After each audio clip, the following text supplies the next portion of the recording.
नमस्कार, आपण पाहताय न्यूज 18 लोकमत. आपल्या सगळ्यांचं स्वागत. मी मिलिंद भागवत. मी सुवर्ण जोशी. सुरुवातच आपण एका महत्त्वाच्या घडामोडीने करणार आहोत. राज्यातील महाविकास आघाडीचं सरकारचा वर्षपूर्ती झालेला आहे आणि वर्षपूर्तीच्या निमित्तानं खासदार संजय राऊतांनी मुख्यमंत्री उद्धव ठाकरेंची मुलाखत घेतली. या मुलाखतीमध्ये मुख्यमंत्र्यांनी भाजपवर निशाणा साधलेला आहे. सुडानेच वागायचं असेल तर तुम्ही एक सूड काढा, आम्ही 10 सूड काढू, असा सूचक इशारा मुख्यमंत्र्यांनी दिला आहे. महाराष्ट्रातील जनता महाविकास आघाडी सरकारच्या पाठीशी असा विश्वासही मुख्यमंत्र्यांनी या मुलाखती दरम्यान व्यक्त केला. हे सरकार चालणार नाही असं म्हणणाऱ्यांचे दात पडले, असंही उद्धव ठाकरेंनी म्हटलंय. हिंदुत्व सोडायला ते काय धोतर आहे? हिंदुत्व अंगामध्ये धमन्यांमध्ये असावं लागतं. धमन्यांमध्ये भिनलेली गोष्ट अशी सोडू शकत नाही, असं उद्धव ठाकरे म्हणालेले आहेत. राज्यपालांना त्यांनी टोला लगावलेला आहे. महाराष्ट्राच्या मातीला तरी हिंदुत्व, आणि तेही तुमचं दलालांचं हिंदुत्व शिकवण्याच्या भानगडीत पडू नका, अशा शब्दात मुख्यमंत्र्यांनी भाजपवर तोंडसूक घेतलं. सुडानच वागायचं तर आम्ही सुद्धा वागू शकतो, पण त्या मार्गाने जायची आमची इच्छा नसून आम्हाला भाग पाडू नका, असा इशारा त्यांनी भाजपच्या नेत्यांना दिला. शिवसेना, काँग्रेस आणि राष्ट्रवादी काँग्रेस या 3 पक्षांचं मिळून महाविकास आघाडी सरकार, या सरकारला 1 वर्ष पूर्ण झाली. या 1 वर्षामध्ये काय काय गोष्टी घडल्या, काय काय समाजोपयोगी योजना समोर आल्या, काय घडलं नाही, कुठे सरकार कमी पडलं आणि कुठे सरकारचं कौतुक व्हायला हवं, अशा सगळ्या विषयी न्यूज 18 लोकमतच्या वृत्तमालिकेमध्ये आज आपण बोलणार आहोत.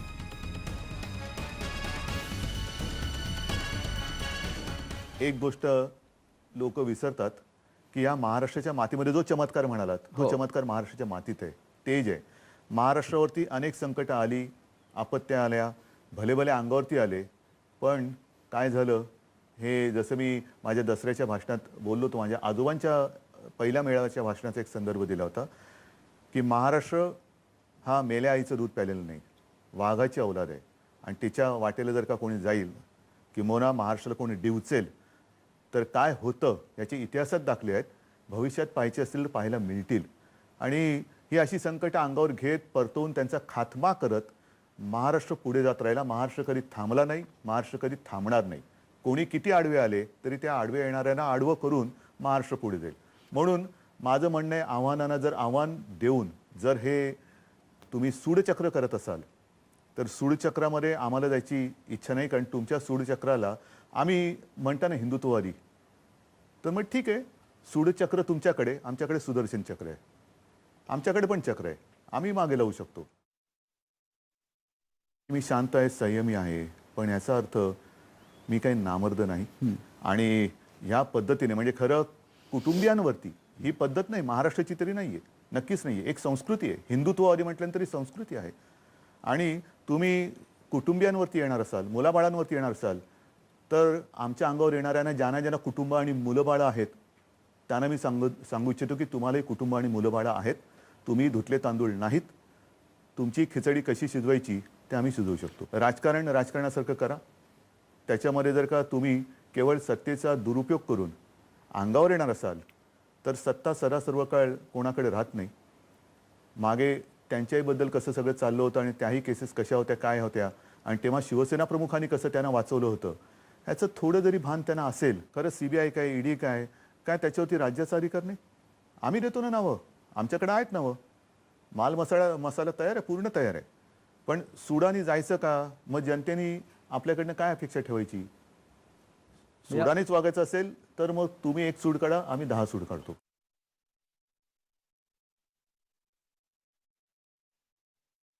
की 1 वर्ष हे पूर्ण झालं. खरं म्हणजे मी या शासन प्रशासन या पठडीतला नाहीये. आमचं जे घराणं आहे, आमची आता 6वी पिढी आहे महाराष्ट्राची सेवा करणारी. त्या आजीला असं वाटायचं की आपल्या मुलाने गव्हर्नमेंट सर्वंट व्हावं. Government servant. माझ्या आजीच्या मुलाने गव्हर्नमेंट स्थापन केलं आणि तिचा नातू गव्हर्नमेंट चालवतोय. तर हा असा एक योगायोग असतो. एका आव्हानात्मक परिस्थितीत मला ही भूमिका, जबाबदारी स्वीकारावी लागली. अनुभवाचा म्हणजे प्रशासनाचा अनुभव नाही, काही नाही. महापालिका अनेक वर्ष शिवसेनेच्या ताब्यात असल्यानंतर केवळ मुंबईचे महापौर निवडून आल्यानंतर त्यांचं अभिनंदन करायला मी महापालिकेच्या सभागृहात जातो. संपूर्ण राज्यातली प्रशासनाची यंत्रणा आहे, पोलीस आहेत, महसूल आहे, सगळेच या सगळ्यांचं सहकार्य लाभतंय म्हणून विनासायास हे 1 वर्ष पार पडलं आणि मला आत्मविश्वास आहे की पुढची सुद्धा 4 तर नक्कीच आम्ही पार करूच करू. पुढचं जनता आहेच. आणि खरंच हे सरकार कसं आहे, कसं चाललं, किंवा आघाडीची वर्षपूर्ती आहे ही कशा पद्धतीची आहे, सरकार पास आहे का नापास आहे? आपल्यासोबत विवेक कुलकर्णी आपले प्रतिनिधी आहेत आणि त्यांच्यासोबत आहेत भाजपचे नेते आणि प्रवक्ते अतुल भातखळकर. विवेक, काय वाटतंय तुला, सरकार पास का नापास? खरं तर कुठलेही मुख्यमंत्री असतील किंवा मंत्री असतील ते सेल्फ अटेस्टेशन करूनच प्रशस्ती पत्रक देत असतात. विरोधकांना विचारलं पाहिजे की त्यांचं याबद्दलचं काय मत आहे. सरकारचं 1 वर्ष आणि आजची मुलाखत कसं बघताय तुम्ही? नाही, आत्ता मी मुख्यमंत्र्यांची मुलाखत बघितली, पण मुळात ती मुख्यमंत्र्यांची मुलाखतच नव्हती. ती एका पक्षप्रमुखांची मुलाखत होती आणि त्यांनी प्रबोधनकारांचा उल्लेख केला आणि त्यामुळे त्या मुलाखतीत त्यांनी जे काही आपले वैचारिक दिवे लावले, उदाहरणार्थ आंतरराष्ट्रीय बाजारामध्ये $20 लिटरप्रमाणे क्रूड ऑइल मिळतं, केंद्र सरकारने गॅसची सबसिडी रद्द करून टाकली, मग पेट्रोल डिझेलचे दर का वाढले ते हे स्वतःच विसरले की त्यांच्या बजेटमध्ये त्यांनी 2 रुपये आणि 1 रुपयाने पेट्रोलचे दर वाढले होते. त्यामुळे मला वाटतं आजची मुलाखत म्हणजे प्रबोधनकार ते बाळबोधकार अशा प्रकारचा हा मुख्यमंत्र्यांचा प्रवास आहे. कुठल्याही मुलाखतीमध्ये विचार नाही, ठोस उपाययोजना नाहीत, अंमलबजावणीच्या संदर्भातलं भाष्य नाही. वीज बिलावरनं प्रश्न विचारल्यावर ते असं म्हणतात की आमचा अभ्यास चालू आहे. त्यांना ही माहीत नाही की वीज बिलामध्ये सवलत द्यायची असेल तर स्टेटच्या बजेटमधनं उचलून पैसे द्यावे लागतील. पण कुठल्याही प्रकरणाची स्पष्टता नाही. केवळ आणि केवळ विरोधकांवर म्हणजे भारतीय जनता पार्टीवर आणि प्रधानमंत्र्यांवर द्वेषबुद्ध पूर्णेने टीका करणं एवढंच या मुलाखतीचं वैशिष्ट्य आहे. तुम्ही द्वेष शब्द वापरतायत पण ते सूड म्हणतायत की सूडाचं राजकारण चालू आहे आणि आम्हाला पण सूड घेता येईल, आमच्या हातात सत्ता, पण आम्हाला तसं वागायचं नाहीये असं देखील ते तुम्हाला सांगू पाहतायत. आणि विशेषतः आमचं हिंदुत्व हे दलालांचं हिंदुत्व नाही अशी देखील प्रखर टीका तुमच्यावर केली आहे. नाही, पहिली गोष्ट तर ते सत्तेमध्ये आहेत, ते मुख्यमंत्री आहेत, त्यांनी सुडाची भाषा करणं हे अत्यंत बेकायदेशीर आणि घटनाविरोधी आहे आणि अशी रोडछाप भाषा महाराष्ट्राच्या मुख्यमंत्र्याला शोभत नाही हे त्यांनी लक्षात ठेवलं पाहिजे. आणि सुडाचीच भाषा ते करत असतील तर त्यांनी सूड घ्यावा ना, आम्ही घाबरतो का? त्यांनी तर हे सांगितलं की तुम्हालाही बायका मुलं आहेत ना, आम्हालाही बायका मुलं आहेत. पण त्यांना मी सांगतो त्यांच्या असल्या धमक्यांना भारतीय जनता पार्टी घाबरणार नाही आहे. आम्ही इंदिरा गांधींना आवरलो नाही हो, हे तर कागदी वाघ आहेत, यांना कोण घाबरतंय? जे तुमच्या हातामध्ये वर्षभर सत्ता आहे वापरा, तुम्ही दमनचक्र करता जात, अजूनही चालवा, आम्ही कोणाला घाबरत नाही. पण महाराष्ट्राच्या मुख्यमंत्र्याने संविधानाच्या दिवसाच्या पुढच्या दिवशी अशी घटनाविरोधी भाषा वापरणं हे अत्यंत हास्यास्पद आहे.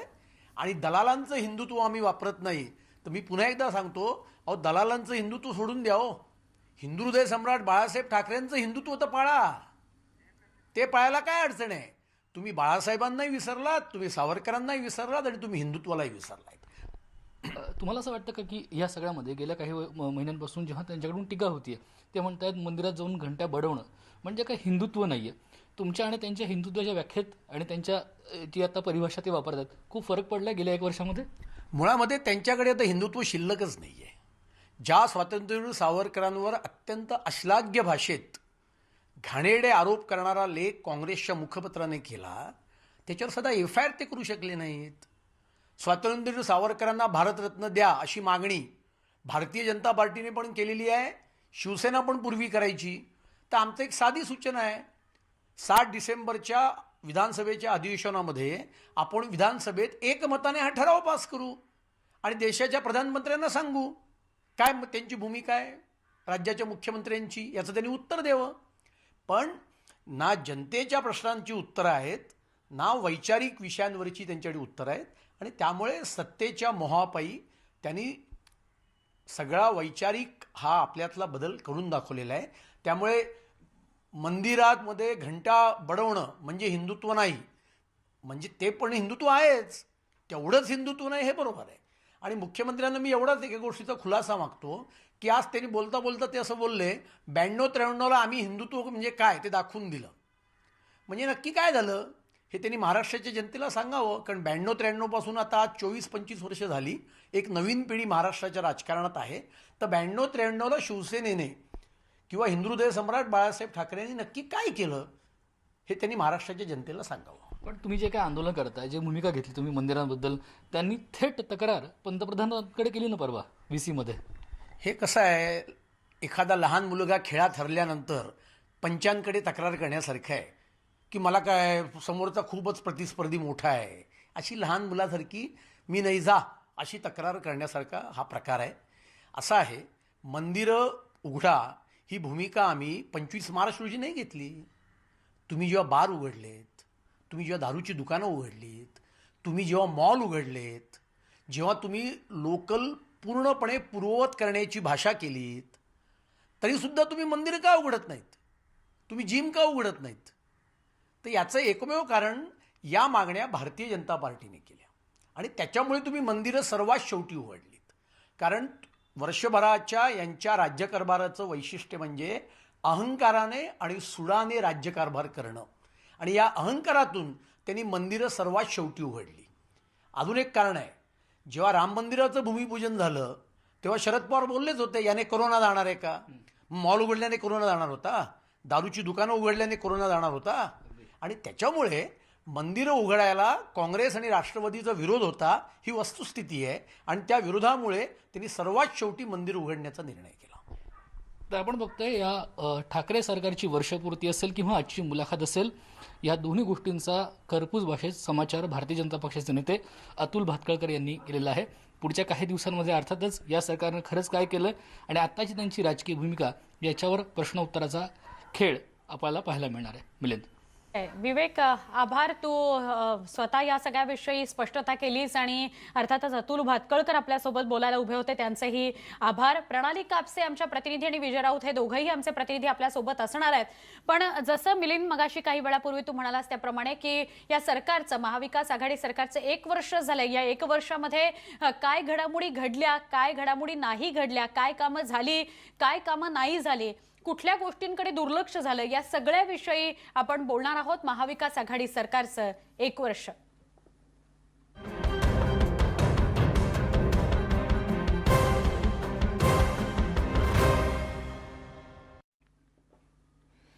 त्यामुळे या सरकारचं 1 वर्ष पूर्ण झालंय आणि या 1 वर्षाच्या कालावधीत महाराष्ट्राच्या महाविकास आघाडी सरकारनं काही केलंय आणि काही राहिलंय.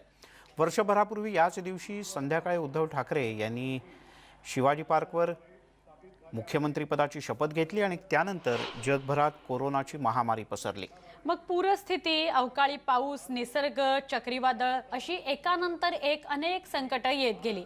या सगळ्याचा सामना ठाकरे सरकारनं कसा केला? महाविकास आघाडी सरकारचं प्रगती पुस्तक काय सांगतं, यावरच आज दिवसभर वृत्तमालिका आम्ही करतो आहोत. आम्ही जनतेचं मत जाणून घेणार आहोत, तसंच विरोधकांनाही विचारणार आहोत, सरकारची बाजूही तुमच्यापर्यंत पोहोचवणार आहोत. जाणून घेऊयात कसं होतं ठाकरे सरकारचं पहिलं वर्ष. आणि प्रणाली कापसे आपल्यासोबत आहेत, आपल्या प्रतिनिधी मुंबईतनं, तसंच विजय राऊत सुद्धा आहेत. सुरुवातीला प्रणालीकडे जाऊयात. प्रणाली, मुख्यमंत्र्यांची मुलाखत अनेकांनी पाहिली असेल. जे मुद्दे मांडले मुख्यमंत्र्यांनी, पट्ट्यात जनतेला काय वाटतं या महाविकास आघाडीच्या वर्षपूर्तीबद्दल?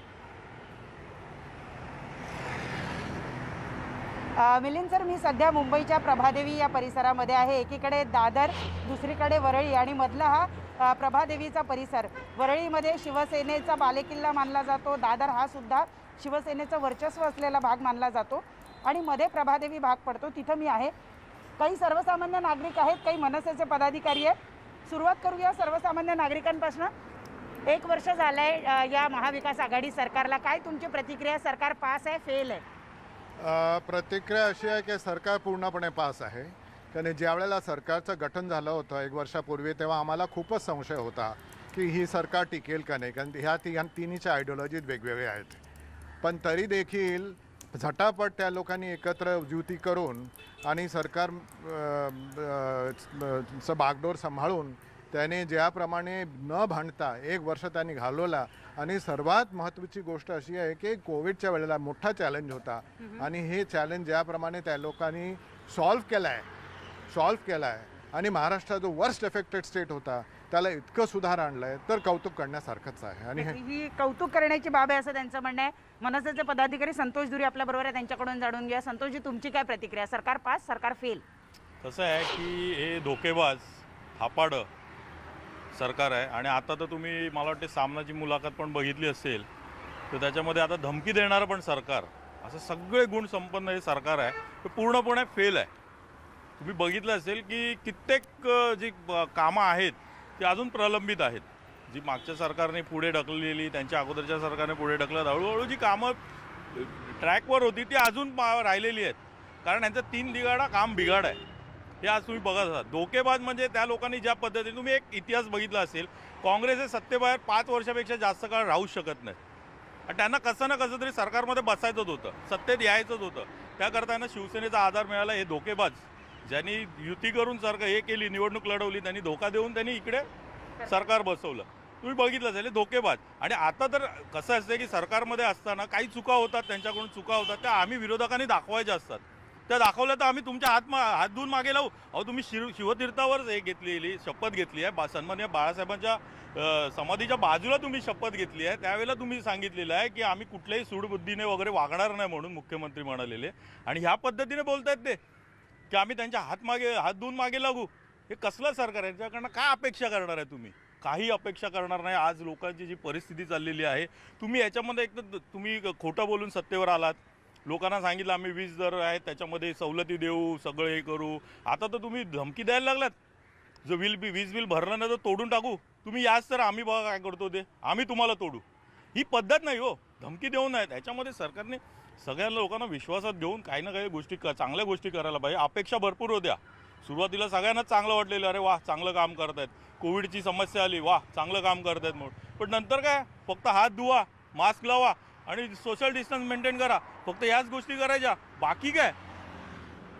तुमची काय प्रतिक्रिया आहे? गेल्या वर्षपूर्ती झालेली आहे या महाविकास आघाडी सरकारला, काय प्रतिक्रिया तुमची? पहिली गोष्ट म्हणजे सरकारला जर निर्णय घेताना सर्वप्रथम माननीय शरद पवार यांचा या विचार घेतल्याशिवाय निर्णय घेता येत नाही. त्याचप्रमाणे अनेक प्रश्न आज या ठिकाणी उपस्थित आहेत जनतेचे, कुठल्याही बाबतीत ठोस निर्णय नाही. मंदिरांचा प्रश्न मंदिर उघडण्याचा असो, जिमचा प्रश्न असतो, मुंबईतल्या डबेवाल्यांचा प्रश्न असतो, ह्या लोकांना काही करता येत नाही. लोकांचा यांच्यावर विश्वास नाही आहे मुळात म्हणजे. कारण हे त्रिशंकू सरकार आहे. लोकांना माहिती आहे हे निर्णय घ्यायचा असेल तर हे पटकन निर्णय घेत नाही. अशावेळी लोक मग काय, माननीय राजसाहेब ठाकरे यांच्या कृष्णकुंजीवर जाऊन आपल्या प्रश्नाची पूर्तता करण्याचा प्रयत्न करत होते. माननीय राजसाहेबांनी त्यांना योग्य प्रकारे न्याय दिला, योग्य प्रकारे समजवलं, समज दिली किंवा काय करायला पाहिजे याविषयी त्यांना मार्गदर्शन केलं. अशा परिस्थितीमध्ये हे सरकार असणं मला योग्य वाटत नाही. मराठी माणसाला आधार राहिलेला नाही अशी काही प्रतिक्रिया मराठी माणसांकडनं यायला लागलेली आहे. नक्की. आणि त्यांचं असं म्हणणारे आहे की अनेक मुद्द्यांवर हे सरकार अपयशी ठरलंय. नक्की. तू अशीच संपर्कात राहा प्रणाली. विजय राऊत सुद्धा आमचे प्रतिनिधी आपल्या सोबत आहेतच, त्यांच्याशी बोलूया. पण त्याआधी मिलिंद एक छोटासा ब्रेक घेऊ आणि या वृत्तमालिकेमध्ये पुन्हा चर्चेकरता परत येऊ. सगळ्या जनतेपर्यंत जाऊया, जनतेलाच विचारूया की या महाविकास आघाडी सरकारच्या 1 वर्षामध्ये